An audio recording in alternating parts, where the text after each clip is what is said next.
भगवान का यानी श्री कृष्ण का एक नाम है अकारण करुण।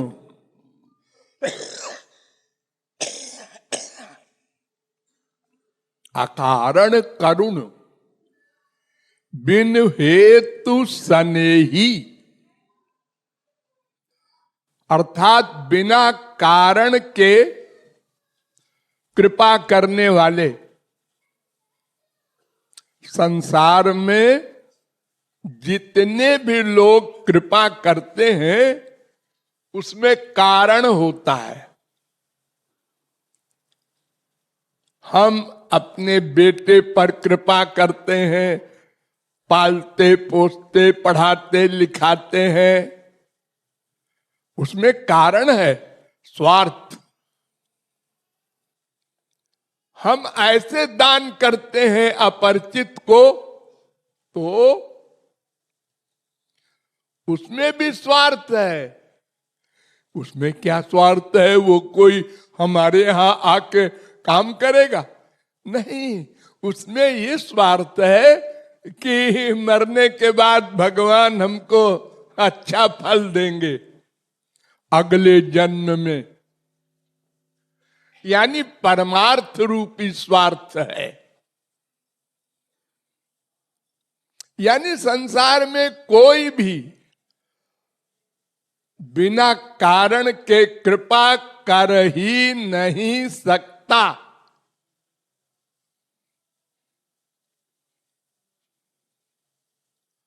वेद का एक मंत्र है, नवा अरे पत्यु कामाय पति प्रियो भवत्यात्मनस्तु कामाय पति प्रियो भवति। नवा अरे जाया यही कामाय जाया प्रिया भवत्यात्मनस्तु कामाय जाया प्रिया भवति। नवा अरे पुत्राणां कामाय पुत्रम प्रियम भवन्ति। कोई भी किसी से भी उसके सुख के लिए प्यार नहीं कर सकता। सब अपने स्वार्थ के लिए प्यार करते हैं, अपने आप से प्यार करते हैं। माँ तुम भी मिलो, बाप तुम भी आ जाओ, बीबी तुम भी आ जाओ, पति तुम भी आ जाओ, बेटा तुम भी मिलो, धन तुम भी मिलो। क्यों? तुम्हारे लिए नहीं, हमारे लिए, हमको सुख मिले। ये एक्टिंग करते हैं हम लोग। मम्मी मैं तो तुम्हारा सुख चाहता हूं, पति देव मैं तुम्हारा सुख चाहता हूं। ये सब बकवास है। सब अपना सुख चाहते हैं। ये कोई गलत बात नहीं है। हम भगवान के अंश हैं, आनंद रूपी भगवान के। इसलिए आनंद चाहना हमारा नेचर है। नेचर, स्वभाव। स्वभाव को कोई नहीं काट सकता। हमको आनंद चाहना पड़ेगा जब तक आनंद न मिल जाएगा। वो स्पिरिचुअल हैप्पीनेस, माइक सुख तो रोज मिलता है। जितने माइक सुख हमको मिलते हैं उनसे बड़ा माइक सुख भगवान देते हैं फ्री में। जो अरबों रुपए कमा करके भी कोई सुख नहीं पा सकता, वो भगवान देते हैं हमको डेली। कब? जब आप गहरी नींद में सोते हैं। गहरी नींद जिसमें सपने भी नहीं देखते। बताओ इतना सुख किसी अरबपति को पैसे से मिलेगा? बेटा बीमार है, मर गया बगल में, उसकी मां सो रही है गहरी नींद में, मरा करे भाड़ में जाए। जब उठी, हाँ बेटा मर गया, अब रोना गाना शुरू हुआ। तो संसारी माइक सुख हम नहीं चाहते, वो तो स्वर्ग भी जा चुके हम अनंत बार, सब सुख पा चुके। हम भगवान का आनंद चाहते हैं, ये हमारा स्वार्थ है। इसलिए हम सब इकट्ठा करते हैं, माँ बाप भाई बहन बेटी बेटा, धन प्रतिष्ठा मकान प्रॉपर्टी, सारा संसार मिल जाए हमारे अंडर में हो जाए। लेकिन यत् पृथिव्याम व्रीहिजबम हिरण्यम पशव स्त्रियः नालमेकस्य पर्याप्तम, ये सब कुछ नहीं काम देगा, आनंद नहीं मिलेगा। बस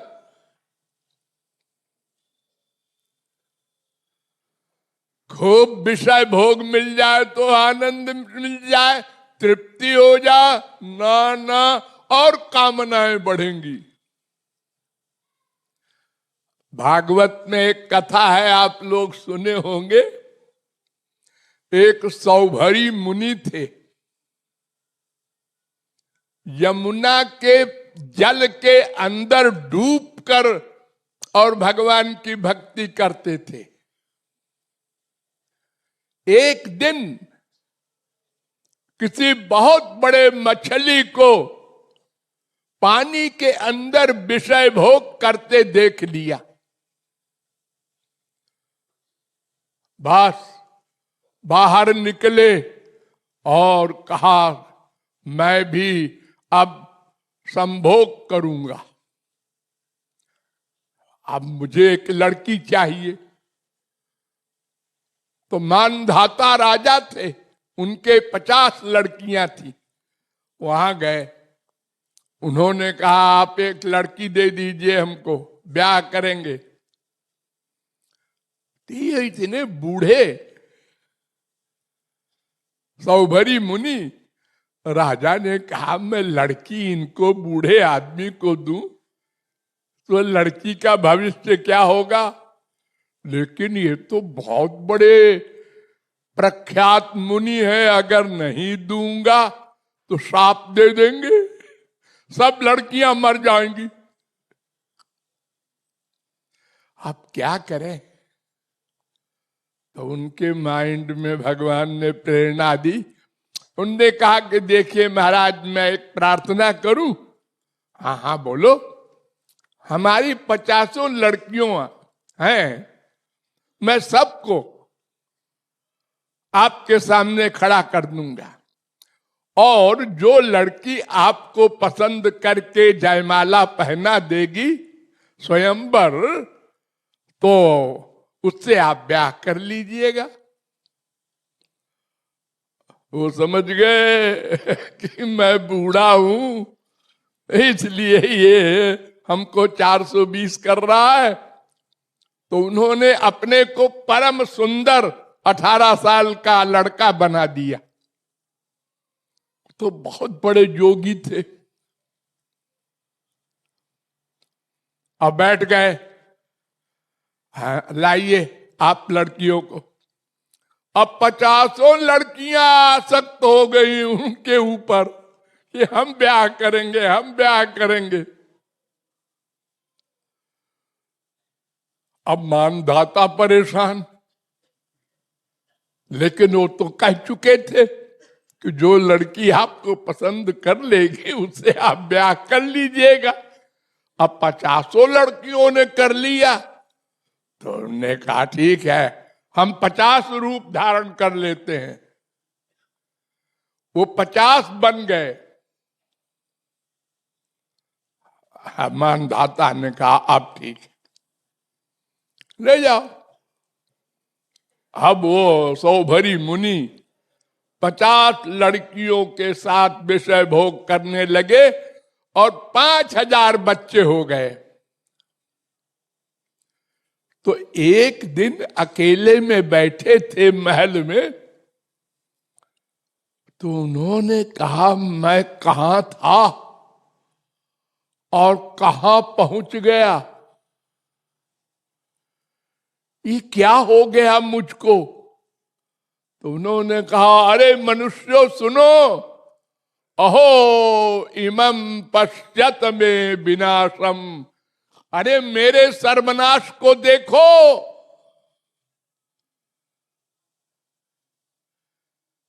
और तुम लोग भी सावधान हो जाओ, ये कभी न सोचना कि संसार का कोई सामान खूब मिले तो वैराग्य हो जाए एक दिन। अरे और अधिक आसक्ति हो जाएगी।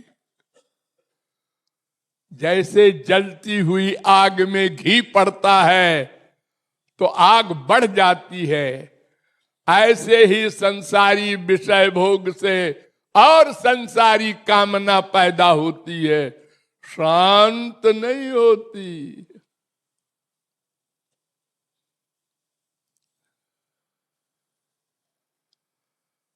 तो हम जो आनंद चाहते हैं, जिसमें शांति मिल जाए, वो भगवान का आनंद है, वो हमारा स्वार्थ है। इसलिए ये कोई बुरी बात नहीं है कि हम स्वार्थी हैं।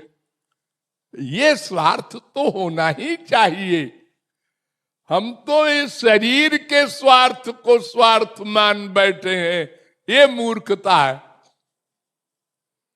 और संसार इकट्ठा कर रहे हैं, 1 लाख, 1 करोड़, 1 अरब। अरे कहीं एंड है? नहीं।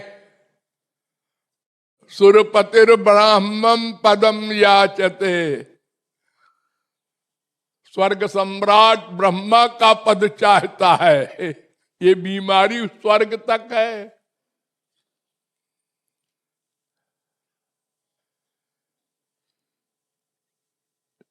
तो हम लोग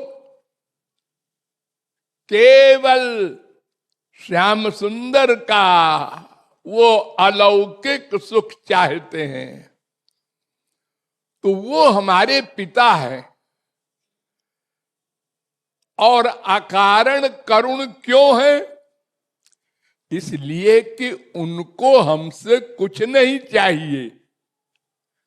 क्यों? इसलिए कि वो परिपूर्ण है। भगवान माने परिपूर्ण।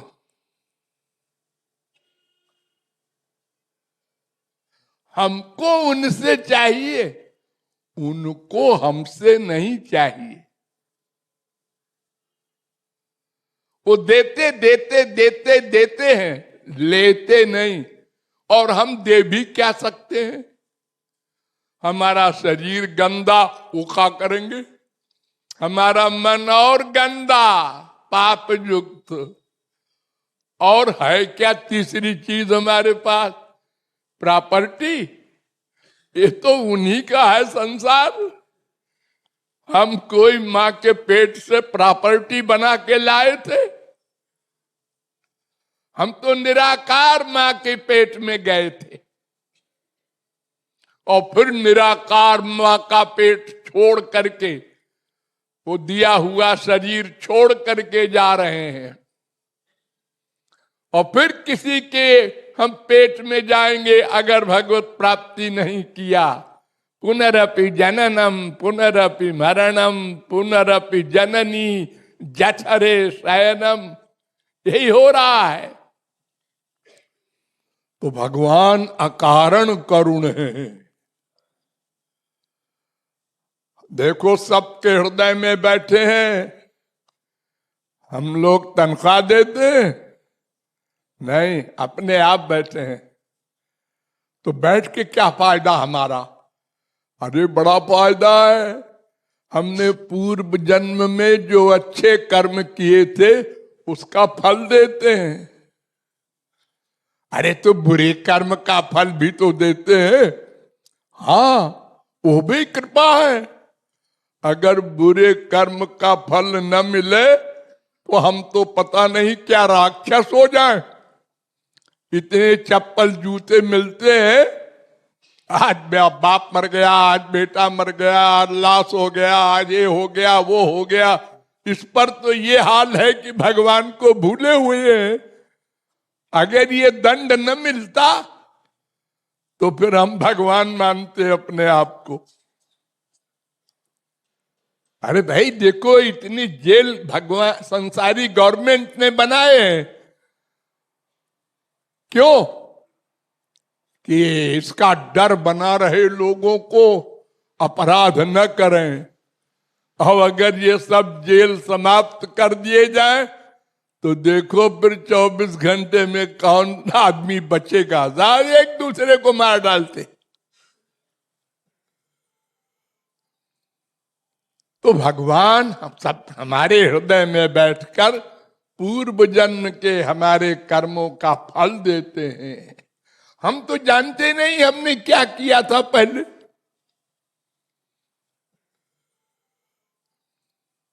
और फिर इतना ही नहीं, वो कहते हैं हमारा रूप जो चाहो बना लो। ये दूसरी कृपा।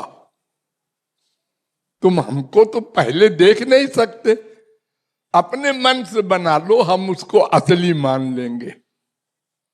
तीसरी कृपा, तुम हमको भगवान मत मानो, नहीं डर जाओगे, प्रेम नहीं कर सकते। हमको स्वामी मानो, सखा मानो, हमारे कंधे पर बैठने का अधिकार दे रहा हूं। मां बाप बन जाओ हमारे, वात्सल्य भाव। हमारी प्रेयसी बन जाओ, हमको प्रियतम बना लो, जो चाहे सो बना लो। ये तीसरी कृपा। और ऐसा नहीं है कि तुम काम रहित, इच्छाओं से रहित होकर ही भक्ति करो। कामम क्रोधम भयम स्नेहम ऐक्यम सौहार्दमेव च। सुखदेव परमहंस ने परीक्षित से कहा कि भगवान का कानून है कि काम भाव से मुझे पति मान लो, क्रोध से मेरे ऊपर गुस्सा करके मन का अटैचमेंट कर दो, शिशुपाल की तरह, भय से कर दो कंस की तरह, सब गोलोक जाएंगे। देखो, पारस को लोहे से प्यार से मिला दो, चाहे लड़ा दो, सोना बनेगा। चाहे कोई आग में बैठकर सती होने जाए और चाहे किसी को पकड़ के आग में डाल दो, वो सब आग बन जाएगा, जल जाएगा। चाहे स्वयं जहर खाकर कोई मरे और चाहे कोई धोखे में खिला दे, दोनों मरेंगे। तो भगवान की ये चौथी कृपा कि तुम किसी भाव से अपने मन को हम में लगा दो, हम मन को शुद्ध कर देंगे और अपना लोक दे देंगे। बताओ कितनी कृपा है भगवान की। ऐसा कौन बाप होगा जो अपने बच्चे के लिए इतने सरल नियम बना दे। और देखो, मैं सब जगह हूं, कहीं तुमको जाने की जरूरत नहीं है, बद्रिकाश्रम और वृंदावन, अरे तुम्हारे हृदय में बैठा हूं। कितना अच्छा है।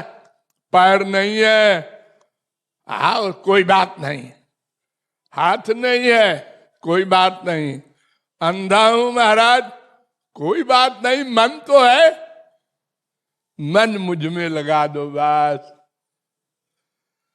अरे इतनी कृपाएं उनकी हैं कि बड़ा भारी ग्रंथ बन जाए। अनंत कोटि कृपालु नहीं बता सकते उनकी अकारण करुणा की कहानी, इतनी लंबी है। तो भगवान बिन हेतु सनेही है। धन्यवाद।